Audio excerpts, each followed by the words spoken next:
ಎಲ್ರಿಗೂ ನಮಸ್ಕಾರ. ನಿನ್ನೆ ಗೋಕರ್ಣದ ಅಶೋಕೆಯ ನಂಗಳ ಮಠದಲ್ಲಿ ನಮ್ಮ ಗೇರ್ಸಪ್ಪೆ ಸೀಮೆ ಭಿಕ್ಷಾ ಇದ್ದಿತ್ತು. ಅದಕ್ಕೆ ನಂಗಳ ಊರಿನ ಸುಮಾರು ಜನ ಹೋಗಿದ್ದಿದ್ದ. ಅಲ್ಲಿಯ ವಿಡಿಯೋ ನಿಗಳ ಜೊತೆ ಹಂಚಿಕತ್ತೆ. ಇವತ್ತು ನಂಗೋಕ್ಕೆ ಸುಮಾರು 2 ತಾಸು ಬೇಕಾಗ್ತು. ಬೆಳಿಗ್ಗೆ 8:30ಗೆ ನಂಗೆ ಹೊರಟಿದ್ದ. ಅಲ್ಲೋಗಿ ಮುಟ್ಟುವಲ್ಲಿವರೆಗೆ 10:30 ಆಯ್ತು. ಗೋಕರ್ಣಕ್ಕೆ ಹೋಗಿ ಮೇನ್ ರೋಡ್ನಿಂದ ಗುಡ್ಡದ ಮೇಲೆ ಒಂದು 5 ಕಿಲೋಮೀಟ್ರ್ ದೂರ ಆಗ್ತು ನಂಗಳ ಮಠ. ಇಲ್ಲಿ ರೋಡೆಲ್ಲ ರಾಶಿ ಚಲೋ ಇದ್ದು. ಈಗ ಚಾತುರ್ಮಾಸ್ಯ ನಡೀತಾ ಇರೋದ್ರಿಂದ ರಾಶಿ ಜನ ಭಕ್ತರು ಹೋಗ್ತಾ. ಈಗ ಈ ಸಲದ ವಿಶೇಷ ಅಂದರೆ ಅನ್ನಬ್ರಹ್ಮ ಚಾತುರ್ಮಾಸ್ಯ ಹೇಳಿ ಇಟ್ಟಿದ್ದ. ಎಂತೆಂಥ ವಿಶೇಷ ಇದ್ದು ಹೇಳಿ ಹೋಗಿ ನೋಡುವ ಬನ್ನಿ. ಇದು ಮಠದ ಎಂಟ್ರೆನ್ಸು. ಇಲ್ಲೇ ನಂಗಳ ಗಾಡಿಯೆಲ್ಲ ಪಾರ್ಕ್ ಮಾಡೋ ಜಾಗ. ಇಲ್ಲಿ ಊಟ ತಿಂಡಿ ವ್ಯವಸ್ಥೆ ಅಷ್ಟು ಇಲ್ಲೆಯ. ನಾನು ಉಪ್ಪಿನಕಾಯಿ ಮಾಡ್ಕೊಂಡು ತಗೊಂಡು ಹೋಗಿದ್ದೆ. ಈ ಸಲ ಉಪ್ಪಿನಕಾಯಿ ಹಾಗೆ ನಂಗಳ ಮನೇಲಿ ಬೆಳೆದೆಲ್ಲ ಎಂತ ಇದ್ರೂ ತಗೊಂಡು ಹೋಗ್ಲಡಿಲ್ಲೆ. ನಾನು ನಿಂಬೆಹಣ್ಣಿನ ಉಪ್ಪಿನಕಾಯಿ ಒಂದು 3 kg ಅಷ್ಟು ಮಾಡ್ಕೊಂಡು ತಗೊಂಡು ಹೋಗಿದ್ದೆ. ಅಲ್ಲಿ ನಂಗೆ ಎಂಟ್ರಿ ಮಾಡ್ಸೋಕ್ಕಾಗ್ತು. ನಂಗಳ ಊರು, ನಂಗಳ ಹೆಸರು, ನಂಗಳ ವಲಯ ಎಲ್ಲವ ಅದೆಲ್ಲ ನಾನು ಮುಗಿಸ್ಕೊಂಡೆ. ಇಲ್ಲಿ ಬಪ್ಪೋರು ಯಾರು ಬರೀ ಕೈಲಿ ಬತ್ವಿಲೆ. ನಂಗಳ ಕೈಲಿ ಎಂಥ ತಪ್ಪಲಾಗ್ತ ಅದನ್ನೆಲ್ಲ ತಪ್ಪಲಡಿಲೆ. ನೋಡಿ, ಇಲ್ಲೆಲ್ಲ ತರಕಾರಿ, ಕೆಸುವಿನ ಸೊಪ್ಪು ಎಲ್ಲ ಇದ್ದು. ಹಾಗೆ ಉಪ್ಪಿನಕಾಯಿ ಇದ್ದು, ತುಪ್ಪ ಇದ್ದು, ತೆಂಗಿನಕಾಯಿ, ಹೀಗೆ ಎಲ್ಲದೂ ತತ್ತ. ಮತ್ತು ಈ ಸಲ ಅನ್ನಬ್ರಹ್ಮ ಚಾತುರ್ಮಾಸ್ಯ ಹೇಳೇ ವಿಶೇಷ ಆದ್ದರಿಂದ ಆಹಾರಕ್ಕೆ ಹೆಚ್ಚು ಒತ್ತು ಕೊಟ್ಟಿದ್ದರು ಗುರುಗಳು. ನಂಗೆ ತಕ್ಕಂಬ ಆಹಾರ ಹೆಂಗಿರೋ, ಯಾವುದು ಒಳ್ಳೆಯದು, ಯಾವುದು ಕೆಟ್ಟದ್ದು, ಇದ್ರ ಬಗ್ಗೆ ಎಲ್ಲ ತುಂಬ ಚೆಂದ ಪ್ರವಚನ ಮಾಡ್ತಾರೆ ಗುರುಗಳು. ನಂಗೆ ತಗೊಂಡು ಹೋದ ಸುವಸ್ತು ಎಲ್ಲ ಎಂಟ್ರಿ ಮಾಡಿಸಾದ ನಂತರ ನಂಗೆ ಚಹಾ ಕೊಡೋದ. ರುಚಿಯಾದ ಇಡ್ಲಿ ಮಾಡಿದ್ದ. ಇಡ್ಲಿ, ಚಟ್ನಿ, ಸಾಂಬಾರು, ಬೆಲ್ಲ ಇದೆಲ್ಲ ಇದ್ದಿತ್ತು. ನಂಗಳ ಮಠದಲ್ಲಿ ಎಷ್ಟೊತ್ತಿಗೆ ಹೋದ್ರು ತಿಂಡಿ, ಚಹಾ, ಕಾಫಿ ಎಲ್ಲ ಇರ್ತು. ಊಟ ಟೈಮಿಗೆ ಹೋದ್ರು ಊಟ ಇರ್ತು. ಅಷ್ಟು ಚೆಂದ ವ್ಯವಸ್ಥೆ ಮಾಡಿದ್ರು ಗುರುಗಳು. ಈಗ ಚಾತುರ್ಮಾಸ್ಯಗಳಲ್ಲ, ಬರೀ ದಿವಸದಲ್ಲಿ ಬಂದರೂ ಇಲ್ಲಿ ಎಲ್ಲ ವ್ಯವಸ್ಥೆನೂ ಇದ್ದು. ಊಟ, ತಿಂಡಿ, ಚಹಾದ ವ್ಯವಸ್ಥೆ ಎಲ್ಲ ಇದ್ದು. ತಿಂಡಿ ಎಲ್ಲ ತಿಂದ್ಕೊಂಡು ನಂಗೆ ಈಗ ಮೇಲೆ ಮಠಕ್ಕೆ ಹೋಗ್ತಾ ಇದ್ದ. ಇಲ್ಲಿ ಸ್ವಲ್ಪ ಮೇಲೆ ಮಠಕ್ಕೆ ಹೋಗೋಕ್ಕಾಗ್ತು. ಇಲ್ಲೆಲ್ಲ ಓಡಾಡೋದಂದರೆ ರಾಶಿ ಖುಷಿ ಆಗ್ತು.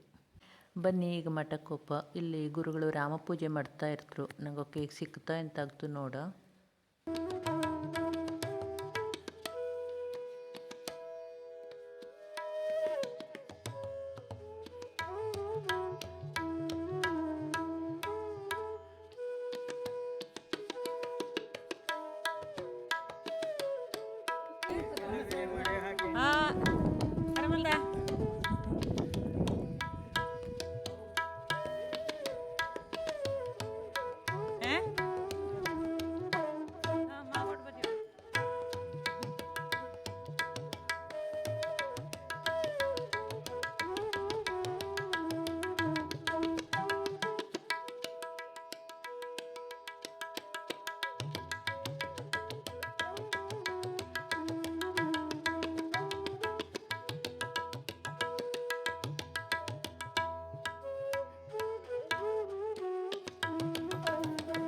ನಂಗೆ ಹೋಗಿ ಮುಟ್ಟಲು ಸ್ವಲ್ಪ ಲೇಟ್ ಆಗೋತ್ತು. ಹಂಗಾಗಿ ಗುರುಗಳು ರಾಮಪೂಜೆ ನೋಡಲು ಸಿಕ್ಕಿದ್ಲೆ. ಆಗಷ್ಟೇ ಮುಗಿದಿತ್ತು. ಆದರೂ ನಂಗೆ ದೇವರಿಗೆಲ್ಲ ಕೈ ಮುಕ್ಕೊಂಡು ಅಲ್ಲಿ ಕಾಯೆಲ್ಲ ಒಡಿಸಿದ. ಇಲ್ಲಿ ಮಾತೆಯರೆಲ್ಲ ಕುಂಕುಮಾರ್ಚನೆ ಮಾಡೋದು ರೆಡಿ ಮಾಡ್ಕೊತಾ ಇದ್ದಿದ್ದ. ಹಂಗಾಗಿ ನಂಗಕ್ಕೂ ಮಾಡೋದು ಸಿಕ್ತು, ಖುಷಿ ಆಯ್ತು.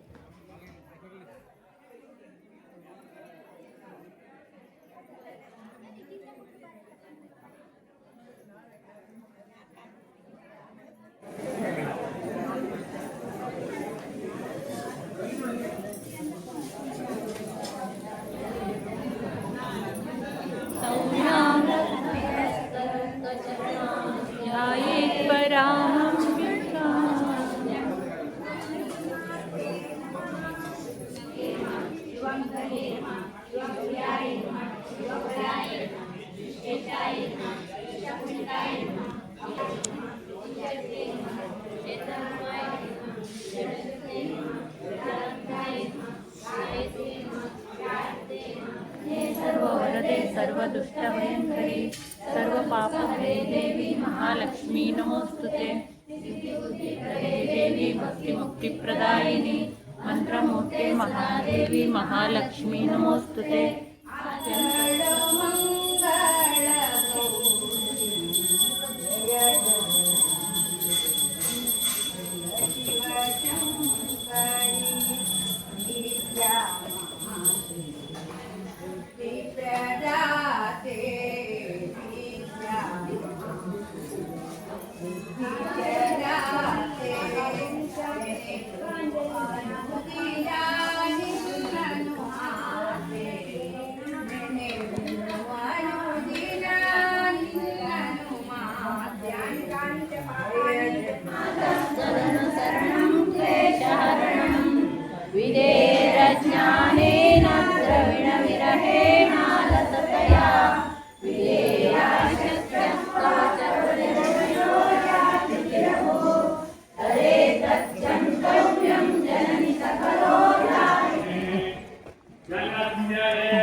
ನಂಗೆ ಈಗ ಗುರುದೃಷ್ಟಿ ಭವನಕ್ಕೆ ಬಂದ. ಇಲ್ಲಿ ಗುರುಗಳು ಪೀಠಕ್ಕೆ ಬಂದಿರು ಮತ್ತು ಗುರುಗಳ ಪ್ರವಚನ ಎಲ್ಲ ಇತ್ತು. ಅನ್ನಂ ಬ್ರಹ್ಮ ಇದರ ಕುರಿತಾಗಿ ಗುರುಗಳು ತುಂಬ ಚೆಂದ ಮಾತಾಡಿದರು. ಪ್ರವಚನದ ಶುರುವಿನಲ್ಲಿ ಗುರುಗಳು ಗುರುಕುಲದ ವಿದ್ಯಾರ್ಥಿಗಳಿಗೆ ಹಿಂದಿನ ದಿನದ ಪ್ರವಚನದ ವಿಷಯದ ಬಗ್ಗೆ ಕೇಳಿದ್ರು. ಅದರಲ್ಲಿ ನೀವೇನೇನು ತಿಳ್ಕೊಂಡ್ರಿ ಹೇಳೋದ್ರ ಬಗ್ಗೆ ಕೇಳಿದ್ರು. ಇದಕ್ಕೆ ವಿದ್ಯಾರ್ಥಿಗಳೆಲ್ಲ ಸಮರ್ಪಕವಾದ ಉತ್ತರ ಕೊಡ್ತಾ ನಂತರ ಪ್ರವಚನ ಶುರು ಮಾಡಿದ್ರು. ನಿನ್ನೆ ವಿಷಯ ಅಂದರೆ ಹೊಟ್ಟೆಯೊಳಗೊಂದು ಅಡುಗೆ ಮನೆ. ತುಂಬ ಚೆಂದ ಮಾತಾಡಿದ್ರು. ನಾವು ಅಡುಗೆ ಮನೇಲಿ ಯಾವ್ಯಾವ ರೀತಿಯಲ್ಲಿ ಅಡುಗೆ ಬೇಯಿಸ್ತೀವೋ ಅದೇ ಥರ ನಮ್ಮ ಹೊಟ್ಟೆ ಒಳಗೂ ಅದೇ ರೀತಿ ಇರ್ತು ಅನ್ನೋದ್ರ ಬಗ್ಗೆ ತುಂಬ ಚೆಂದ ಮಾತಾಡಿದರು. ಇದರ ಬಗ್ಗೆ ನೀವು ಸಂಪೂರ್ಣ ವಿವರ ಕೇಳೋದಾದರೆ ಶ್ರೀ ರಾಮಚಂದ್ರಾಪುರ ಮಠ ಹೇಳು ಯೂಟ್ಯೂಬ್ ಚಾನಲ್ ಇದ್ದು, ಅದರಲ್ಲಿ ದಿವಸ ಪ್ರವಚನ ಮಾಲಿಕೆ ಆಗ್ತಾ ಅದನ್ನು ನೀವು ಹೋಗಿ ನೋಡಿ. ಯತ್ರೈವ ಯತ್ರೈವ ಶಿರೋ ಮದೀಯಂ ತತ್ರೈವ ತತ್ರೈವ ಪದದ್ವಯಂ ದೇವ ಅನ್ನಪೂರ್ಣೆ ಸದಾ ಪೂರ್ಣೆ ಶಂಕರ ಪ್ರಾಣವಲ್ಲಭೆ ಜ್ಞಾನ ವೈರಾಗ್ಯ ಸಿದ್ಧ್ಯರ್ಥಂ ಭಿಕ್ಷಾಂ ದೇಹಿ ಚ ಪಾರ್ವತಿ.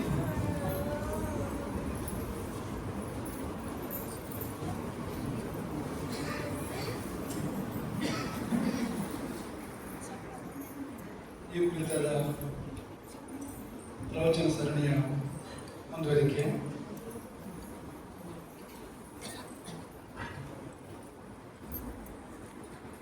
ಹಿಂದಿನ ಪ್ರವಚನದಿಂದ ನೀವು ಪೂರ್ಣ ಆದಲೇ ರಕ್ತ, ಹಾಗೆ ಕ್ರಮೇಣ ಎಲ್ಲ ಧಾತುಗಳು. ಎರಡು ರೀತಿಯ ಅಭಿಪ್ರಾಯಗಳಿದೆ ಅಲ್ಲಿ. ಒಂದು ಕ್ಷೀರ ದಧಿನ್ಯಾಯ ಅಂತ ಹೇಳ್ತಾರೆ, ಅದು ತೋರಿಸ್ತದೆ. ಕ್ಷೀರ ದಧಿನ್ಯಾಯ ಅಂದರೆ ಹಾಲೇ ಮೊಸರಾಯಿತು, ಮೊಸರು ಬೆಣ್ಣೆ ಆಯಿತು, ಬೆಣ್ಣೆ ತುಪ್ಪ ಆಯಿತು. ಹಾಗೆ ಧಾತುಗಳು ಮತ್ತೊಂದು ಧಾತುವಾಗಿ ಪರಿವರ್ತನೆ ಹೊಂದವೆ. ರಸವೇ ರಕ್ತವಾಯಿತು, ರಕ್ತವೇ ಮಾಂಸವಾಯಿತು, ಹಾಗೆ ಮುಂದಕ್ಕೆ ಅಂತ ಅದೊಂದು ಬಗೆಯ ವಿಚಾರ ಸರಣಿ. ಇನ್ನೊಂದು ಊಟಕ್ಕೂ ಉಸಿರಾಟಕ್ಕೂ ಅವಿನಾಭಾವ ಸಂಬಂಧ ಇದೆ. ಸರಿಪಡಿಸ್ಬೇಕು, ಉಸಿರಾಟವನ್ನು ಸರಿಪಡಿಸ್ಬೇಕು. ಸರಿಪಡಿಸಿದಾಗ ಜೀವನ ಅಂತ ಹೆಸರು, ಜೀವ ಪ್ರಾಣಧಾರಣೆ, ಜೀವನ ಅಂತ ಉಸಿರಾಟ ಅಂತ ಕೂಡ ಒಂದೇ.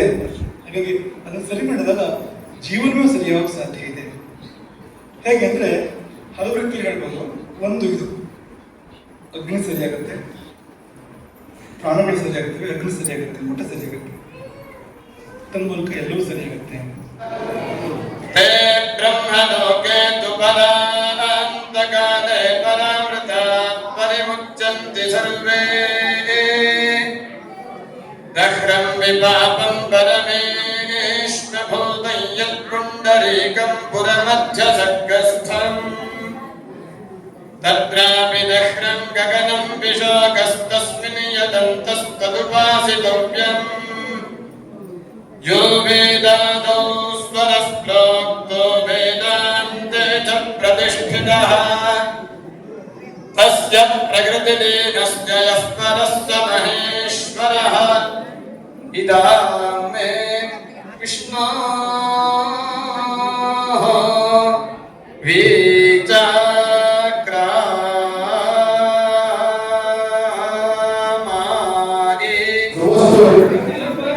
ಅನ್ನಬ್ರಹ್ಮ ಚಾತುರ್ಮಾಸ್ಯಕ್ಕಾಗಿ ನೀವುಗಳೆಲ್ಲ ಸುವಸ್ತುವನ್ನ ಸಮರ್ಪಣೆ ಮಾಡಿದ್ದೀರಿ. ಆ ಸುವಸ್ತು ಸಂಗ್ರಹಾಲಯ ಧಾನ್ಯಲಕ್ಷ್ಮಿ ಮಂದಿರ ಇದೆ, ಭೋಜನಾಲಯದ ಪಕ್ಕಕ್ಕೆ ಇದೆ. ಅದರ ದರ್ಶನವನ್ನು ಮಾಡಬೇಕು. ಸುವಸ್ತು ಸಮರ್ಪಣೆಗೂ ಅವಕಾಶ ಇದೆ, ಸಮರ್ಪಣೆಯನ್ನು ಸಹ ಮಾಡಬಹುದು.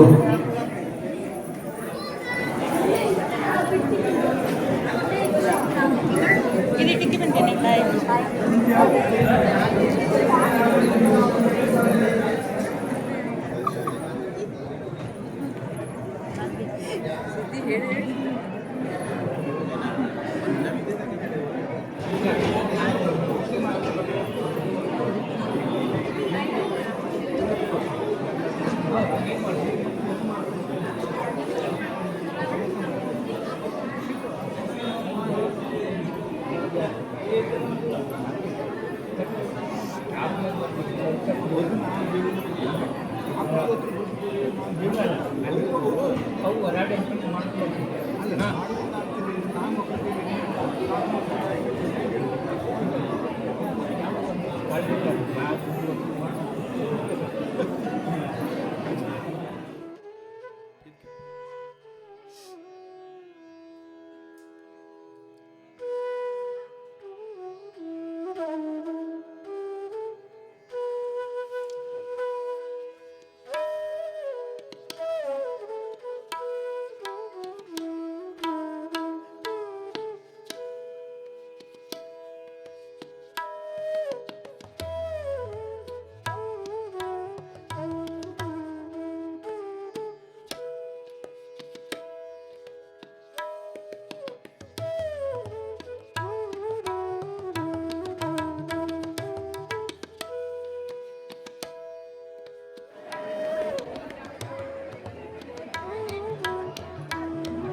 ಶೋಭಾ ಮೇಡಮ್ ಶೋಭಾ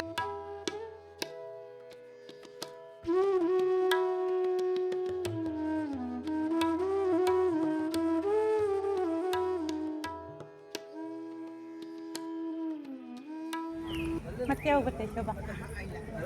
ಯಾವಾಗ ಕಂಬಲತ್ತ ಅವಾಗ ಈಗ 3 ಸಲ ಬಂದೆ. ಎಷ್ಟು ಖುಷಿ ಆಗ್ತಾ ಇಲ್ಲಿ ಬಂದ್ರೆ ಅಲ್ದ? ಎಷ್ಟೊತ್ತಿಗೆ ಬರಕಂತ ಹೊಟ್ಟೊತ್ತಿಗೆ ಓಡ್ ಹೋಗ್ತದೆ. ಹೋಗ್ತದೆ. ರಾಮದೇವ್ರ ಪೂಜೆಗೆ ಬರೋದು. ಮತ್ತೆ ನೀ ಇವತ್ತು ಫಸ್ಟಿಂದ ಕೂತ್ಕೊಳ್ಳೋ ಮುಗಿವಲ್ಲಿ ಮುಂಚೆ ಶುರು ಆಯ್ತು 9 ವರ್ಷ 9 ವರ್ಷ. 4 ಗಂಟೆಗೆ ಹೋಗ್ತಾರೆ. ನಾವು ಬರೋಣ ಹಾಂ ಅಲ್ಲಿ ಕೆಳಗೆ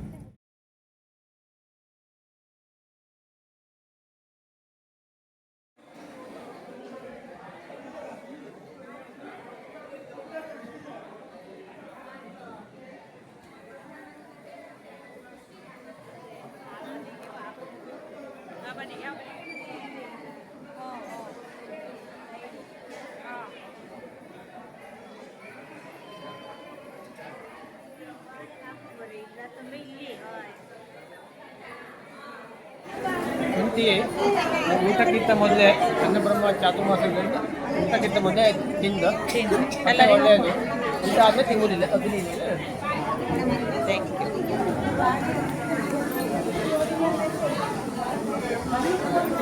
ಊಟ ಕೈಲಿಗೆ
ಇಲ್ಲಿ ನಂಗೆ ಉಪಯುಕ್ತ ಚಲೋ ಪ್ರಾಡಕ್ಟ್ ಎಲ್ಲ ಸಿಕ್ತು. ನಾ ಸುಮಾರು ತಗೊಂಡೆ.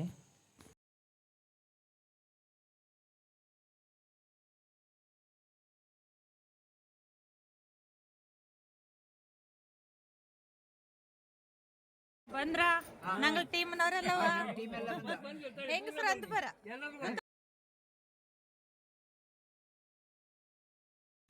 ಊಟದ ನಂತರ ಮತ್ತೆ ಮಧ್ಯ ಮೇಲೆ ಚಹಾ ಕಾಫಿ ಎಲ್ಲ ಇದ್ದಿತ್ತು. ನಂಗೆ ಕುಡ್ಕೊಂಡು ಅಲ್ಲಿಂದ ಹೊರಟು. ಇವತ್ತಿನ ವಿಡಿಯೋ ನಿಮಗೆಲ್ಲ ಹೆಂಗೆ ಅನ್ನಿಸ್ತು? ಇಷ್ಟ ಆದರೆ ಒಂದು ಲೈಕ್ ಮಾಡಿ, ಹಾಗೆ ಎಲ್ಲರಿಗೂ ಶೇರ್ ಮಾಡಿ.